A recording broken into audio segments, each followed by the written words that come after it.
your head up. Okay. All right. All my classes are in little slightly different areas here. So um, this is all left over from this morning with period 1. So let's start from scratch here. Okay. So once again, quick review from the other day. You definitely want to make sure that you are copying over all the assets to your computer. Don't open and alter anything that's on the L drive. Just take that whole folder, right click on it, copy it, paste it to your computer so you have your own copy. Then go in and you can open up this template file. This is what we're going to actually be working on. Okay, looks like that. And all of the practice images. This is the folder, Happy Box Image Resources. These are all the images that I'm kind of playing around with, experimenting with. Okay. So those will all be in there for you to play around with if you want to. But if you have your own that you want to work with, that's great. Okay. So remember, you open up your template. You won't have any of this stuff up here. It'll just say background. So the first thing you're going to want to do is duplicate the background, like I did here, where it says background copy. You go up here, go to duplicate layer, then you turn off your background layer. That way, that saves it, it preserves it, just in case you mess up really badly and you need to go back and get a new one. Okay? Your background copy, you don't want to have anything on it. That is purely there so you can make selections, right? So if I get the magic wand tool, make sure I have the right layer selected. See, if I click anywhere inside any of those shapes, it's going to select the whole thing, because remember, the magic wand selects things by area, whether it's enclosed in a border or it selects it by color. Okay, so I can go to this layer, select something, and then put it on another layer. And that's what I've done here. I selected a few shapes and I filled it with a flat yellow. I filled these other ones with a gradient. And then that's just stuff that I did this period. Okay. So I'm assuming I didn't do that Friday with you guys, right? Okay, so that's what we will do today. Okay. So I think all we did was we talked a little bit about layers, and I went through the different selection methods, and I told you about, the difference between the marquee versus the lasso tools versus the magic wand and the quick select, right? Does that sound familiar to you? Okay. So they all do the same thing. They're all ways of selecting stuff, but they do it in very different ways. So the next tool after that is the crop tool. I don't really think you're going to need that. It basically just crops the entire image and makes it smaller. So you won't need to worry about that. By the way, the nice thing about these latest versions of Photoshop is that you can hover your cursor over all of these tools, and most of them have some kind of a little animatic or a little quick video that shows you what each tool does, which can be handy for a beginner. It shows you how the quick select works, and it shows you how the crop tool works, etc. Okay. I think the last thing we talked about was the pencil tool. Is that right? Does that sound familiar? No. All right. I just don't want to repeat anything, but I guess if I do a little bit of that, it's not going to hurt anyone. Okay. So the eyedropper tool basically just is a way to sample colors. So let's say I have on my box like I want to repeat these colors of Batman and I want this exact blue, instead of trying to go to the color picker and spend time going through the blues, trying to match things up and spending forever on it, what I can do instead is just get the eyedropper tool and click directly on that color. And it did it in the background, but there it is. Now that's the exact blue. Then I can use that blue to fill in a color. So let's say I want to make this front of the box blue. I will go back up to my magic wand, make sure my background copy is selected. I will click and select that one face. And I will go to Edit, Fill. I'm going to do something wrong, and I'm going to do it on purpose just to show you. And now I'm going to hit foreground color. That's good. Okay, hit OK. There you go. Now it filled the selection with that color. Now, there's one thing that I did not do. What is it? Can anyone tell me? What did I forget to do? Yes, I put it on my background copy, which I don't want to do. I should have created a new layer first. So let me undo it. Go down here to this new layer button, click on that, and now let's do it again. Edit, fill, hit OK. Boom. Now I can turn that off and on, right?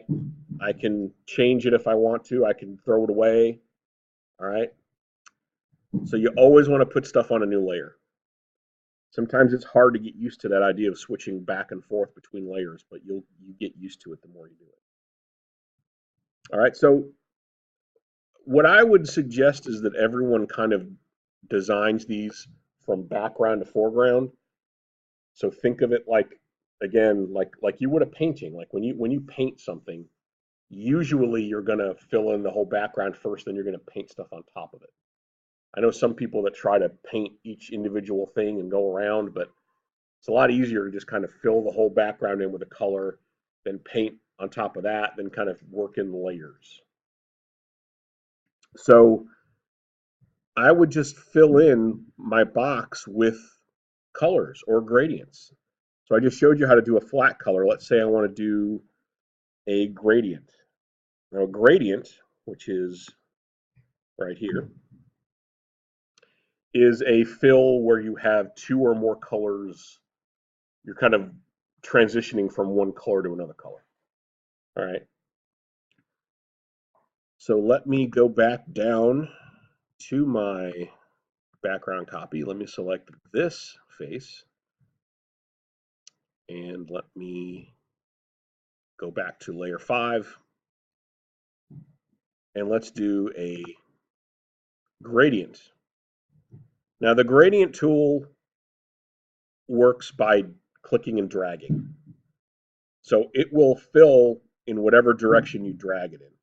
And you always want to make sure that you have it, like if you want two colors, pick this first option here where you see foreground to background, blue to yellow, because that's what my foreground and background colors are. This next one goes from foreground to transparent, and there's several other ones, but I'm going to stick with this one. You can also do like a circular gradient or some other types here. I'm sticking with the traditional, okay? So if I drag inside the selection up to down, it's going to go blue to yellow. If I drag down to up, it's going to reverse it. If I drag diagonally, it'll fill it diagonally. If I go back down here and select more than one side, if I hold down Shift and select these sides, go back up here. Whoops, didn't mean to deselect it. Let's go back to the gradient tool and click and drag. It's going to do all three at once.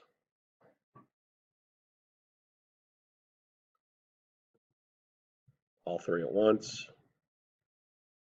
okay, et cetera, et cetera. If I go past the line, it'll be a little bit less harsh on the ends. I can also go into the options here and change, where the gradient stops and starts. I mean, I might want to start it past the pure blue so I get more of these greens in there. If I, whatever. I don't know why you would want that, but if you double click inside this window here, it's 2 left clicks. That takes you to the gradient editor. A lot of times if you double click on something in Photoshop or left click on it, it will take you to something else. Okay, so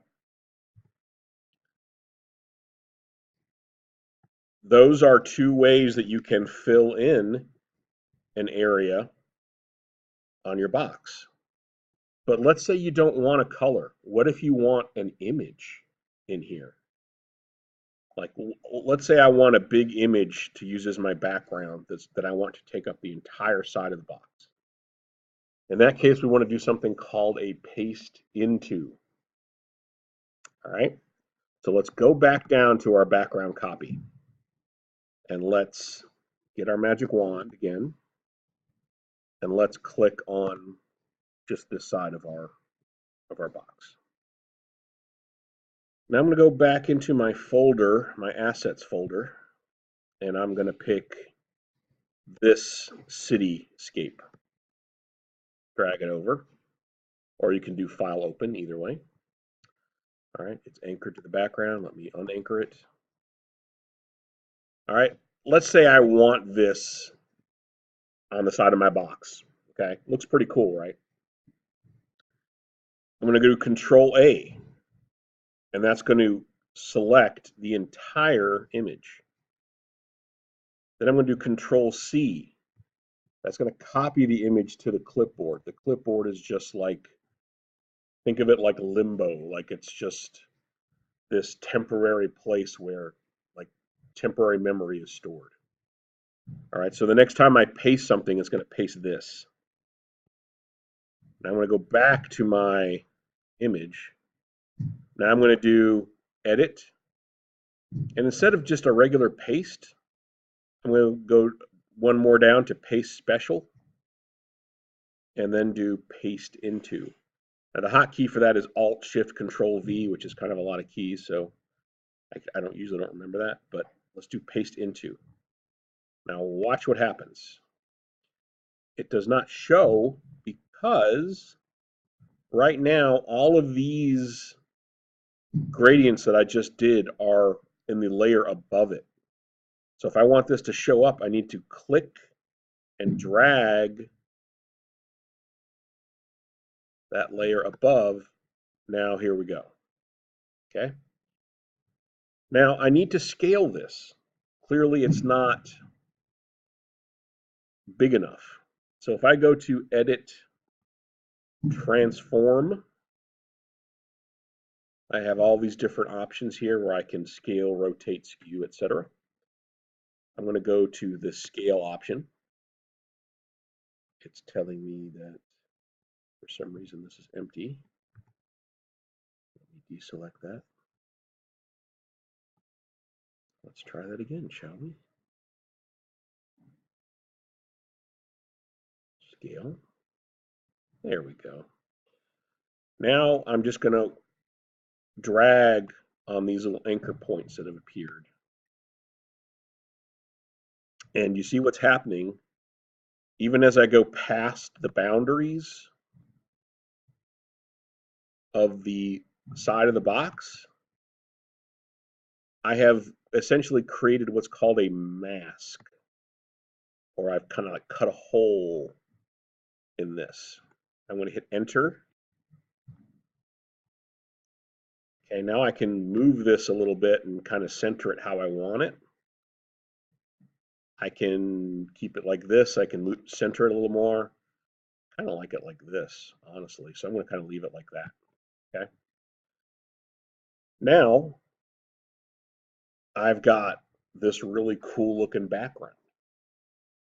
Now, this is the moment when I have to take a minute and talk to you guys about plagiarizing stuff.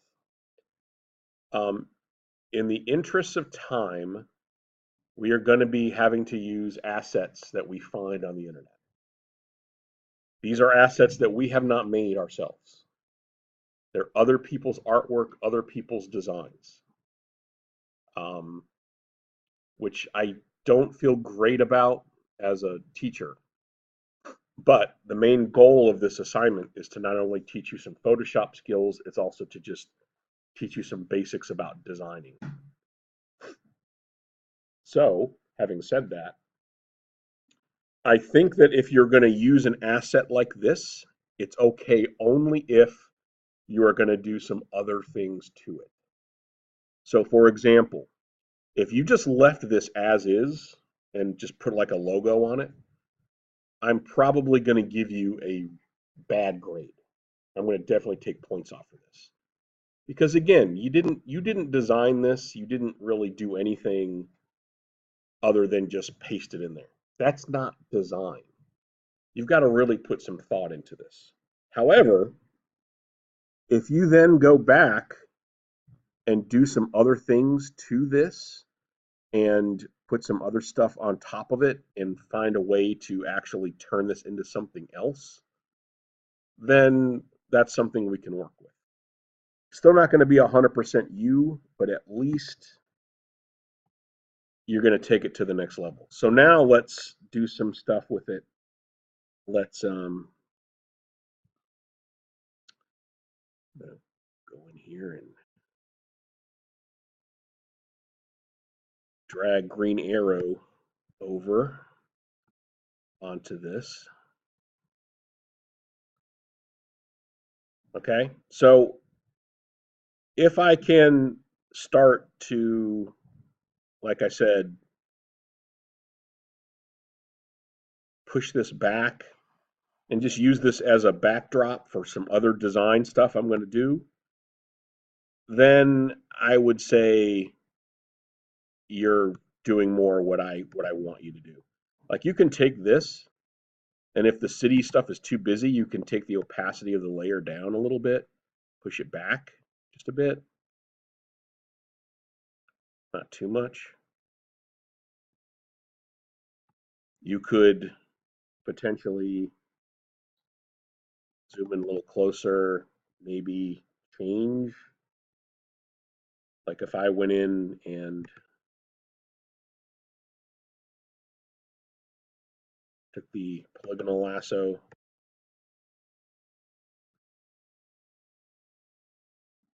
traced around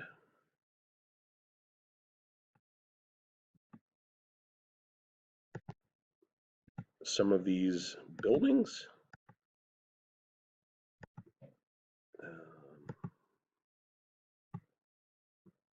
And again, I'm doing this very quickly, so this is going to probably look sloppy.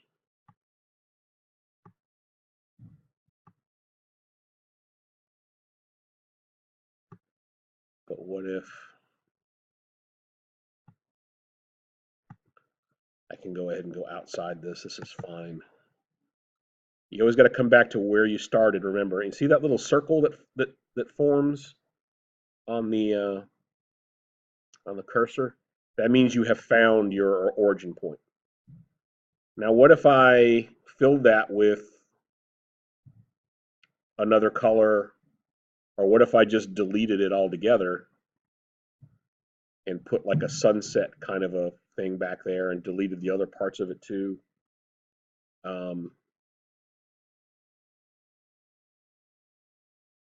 What if I even went back up here to what I did earlier? I'm going to drag this underneath the other layer I did.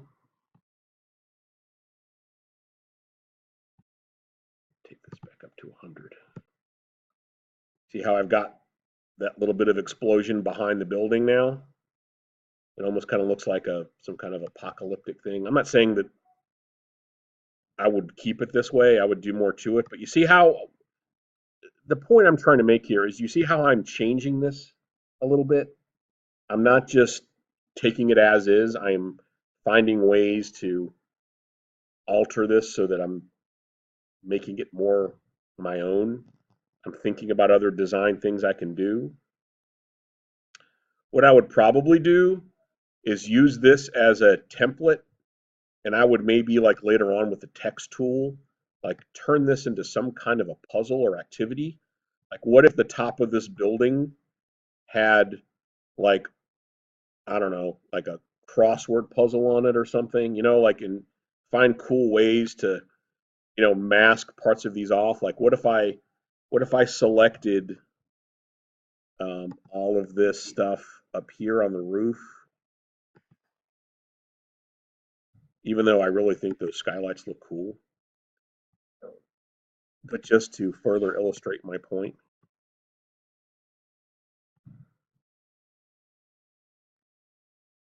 And let me select,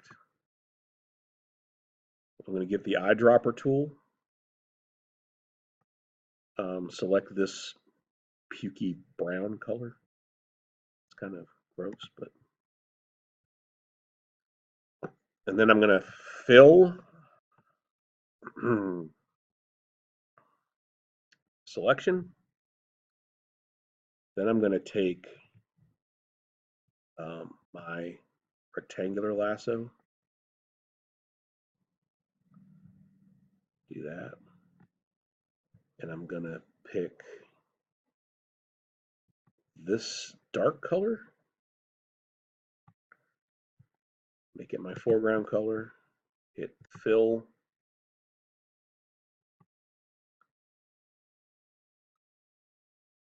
okay. So now I have flattened this out. Now I've got a nice flat surface. I could put some text in there. I could put an activity in there. You know what I mean? Like I am taking the image that I found and I am altering it in a clever way so that I'm designing with it. Is that making sense? I'm not just slapping it on there and saying I'm done. I'm taking this a step further. Okay. And I can find other characters and stuff. I can go in and if I have another, like, okay, Blue Beetle's cool. Let's bring in Blue Beetle.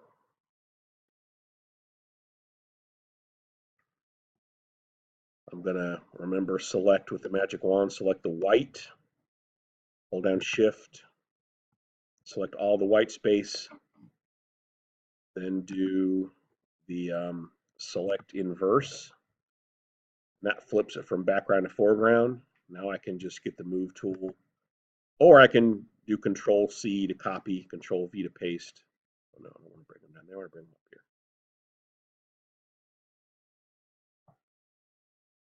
Now I've got Blue Beetle in there.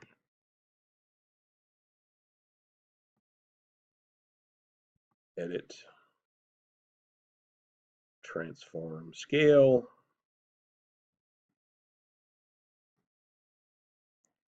I can make him a little smaller, a little bigger, like maybe make him more like he's in the background. Whoops.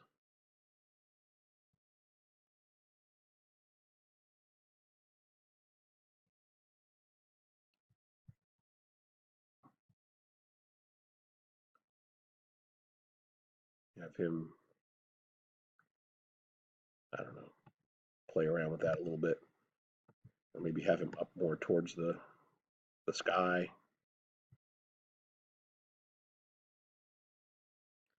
All right, and I can just keep playing around with it. Okay. Let me zoom out so we can see what we're doing here. So now this is starting to look like something cool, right? I'm not there yet. I got a lot more to do on this, but if I keep playing around and making some decisions, maybe I want to change the color of this whole thing. Maybe I want to go back to this layer right here that it's on. Maybe I want to go to image adjustments, hue saturation.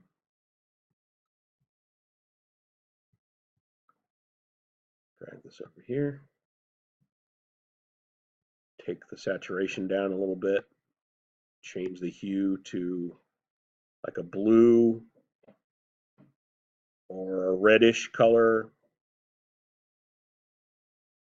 Blue would probably help. See, right now it's very warm. If I cool it down with a blue, and you see how much green arrow kind of pops because I've cooled the background down. So now all the reds and stuff and green arrow really show up.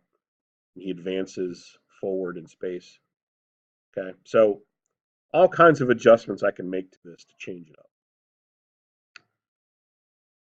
Okay, so before, after. Okay, so that's the basics of doing a paste into, but then editing it further. Okay. I did not show you the clone stamp, I don't think, did I? On Friday. I think that was 8th period. So, okay, healing brush, you don't really need to know that. The pencil and brush tools are pretty self-explanatory. The pencil tool works just like the brush tool, except the pencil tool has a hard edge to it, like you see that. By the way, I'm holding down shift to get a straight line. But if I switch to the brush tool, see how soft that is? So you can just use that to paint areas with or draw with. I will undo both of those. The clone stamp tool, this is a tool that's used a lot in modern photography to like take out people's pimples and birthmarks and stuff in like fashion photography. Basically, it allows you to sample from one part of an image and then paste it in another. So let's say I want to zoom in here and give Blue Beetle another eye. I can get the clone stamp, hover it over the area I want to sample from, hold down the Alt key. See how the cursor changes to a little crosshair? Left click. Now watch what happens to inside the cursor. Do you see how now that little bit of eye is displayed inside? That's telling me that this is where I'm sampling from now, this area. Now if I simply start coloring, it's going to duplicate that area where I sampled from. Okay, so I can do all kinds of crazy stuff with this. I can make it look like he's got another one of these things, whatever this is.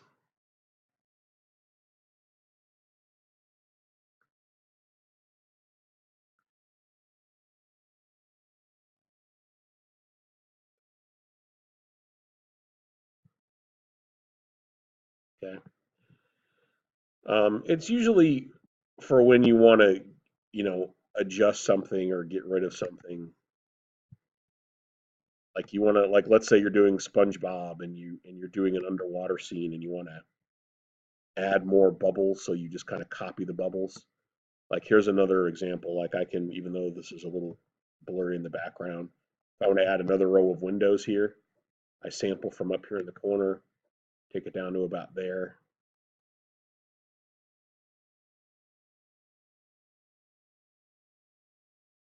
I can make it look like the building has more windows. And if you'll notice, as I'm painting, you see that little plus sign that's appearing above. It's following my cursor around. That's sort of telling me where I am currently sampling from at any given moment. Right, so it's a fun little tool to use. You can do some funny stuff with it, but you can do a lot of corrections and things with it, etc., etc. All right, so it's easy to go overboard with it though, so be careful. Um, so that's the clone stamp.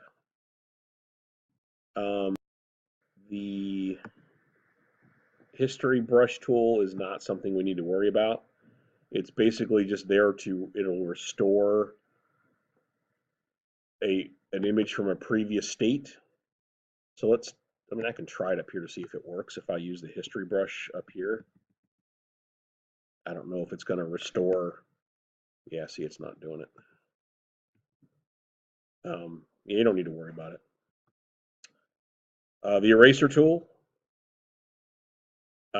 basically just you either will change a pixel to the background color or just erase it entirely.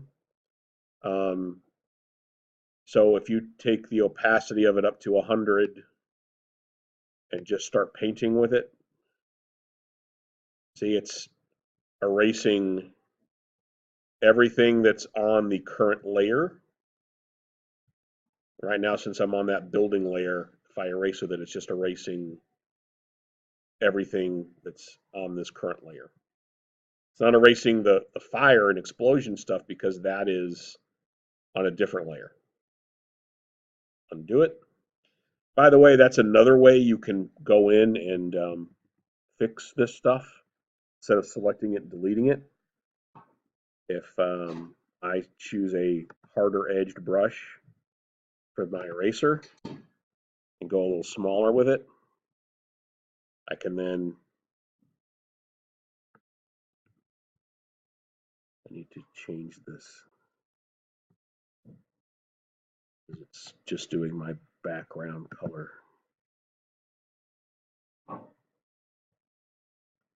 Oh, because I'm on the pencil tool, duh. There we go. See, I can just, if I'm very careful with it and I hold down shift as I go, I can actually erase a lot of this out with the eraser tool.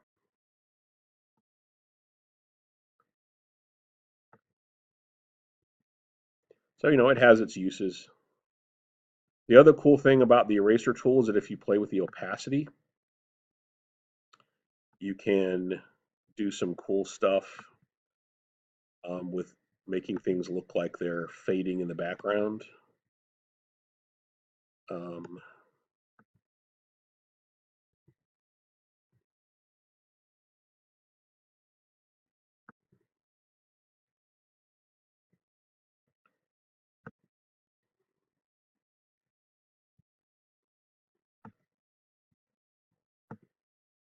There we go. So for example,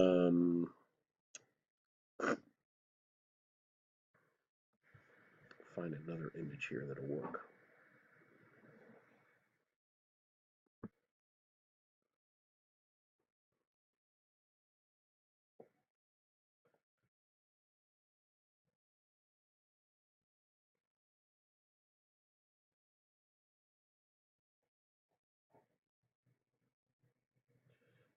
And I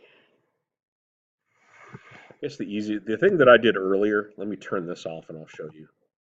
Like last period, I had this explosion. Handy trick, if you want to know where an image is on a layer, get the move tool, right click on it. It'll tell you exactly what layer it's on. If you're like me and haven't been naming your layers like a bad person, then it'll take, hey, I want to soften up these edges on Green Arrow and make it look like he's kind of coming out of the explosion.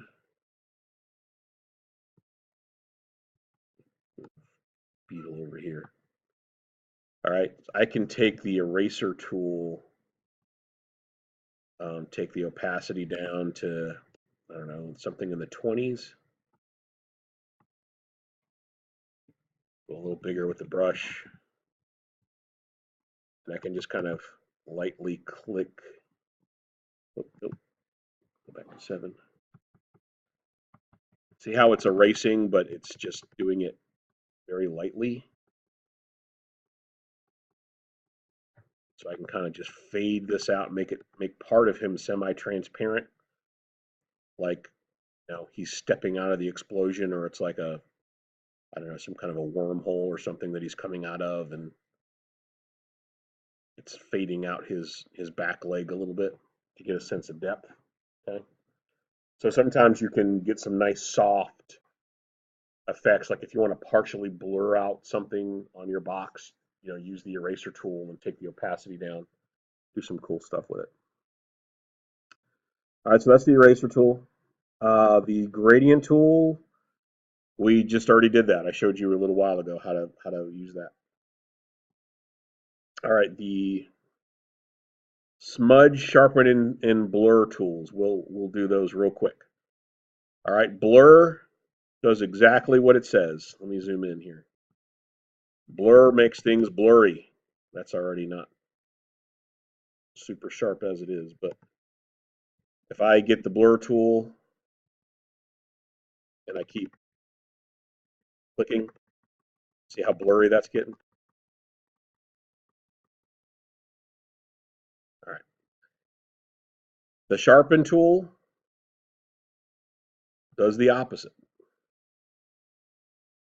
So that's bundled with it. If I left click and hold and pull that out, the sharpen tool makes things look really sharp. Let me go back to the explosion layer.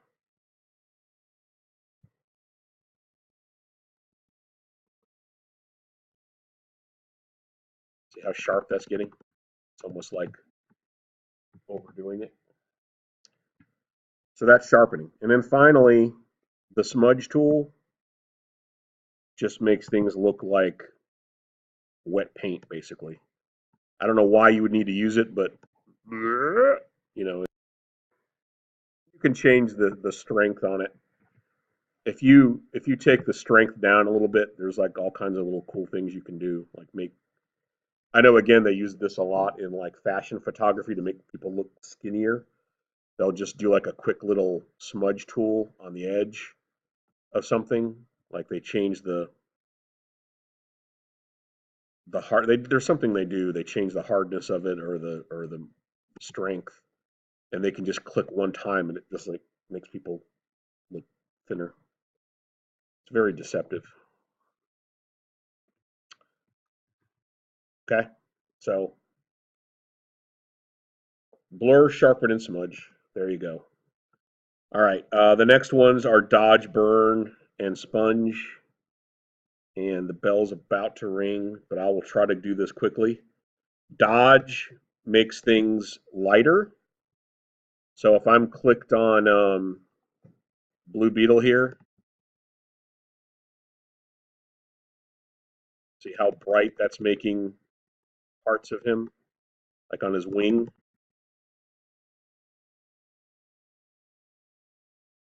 The burn tool makes things darker. So if I go back to the burn tool, it's kind of messed up, but see on the blue how it's making that super dark.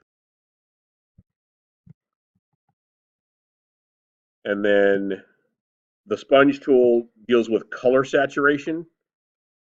It'll either make something a color more saturated, like a more vivid color, or you can set it from saturate to desaturate, and it will take the color out and make it look almost like black and white.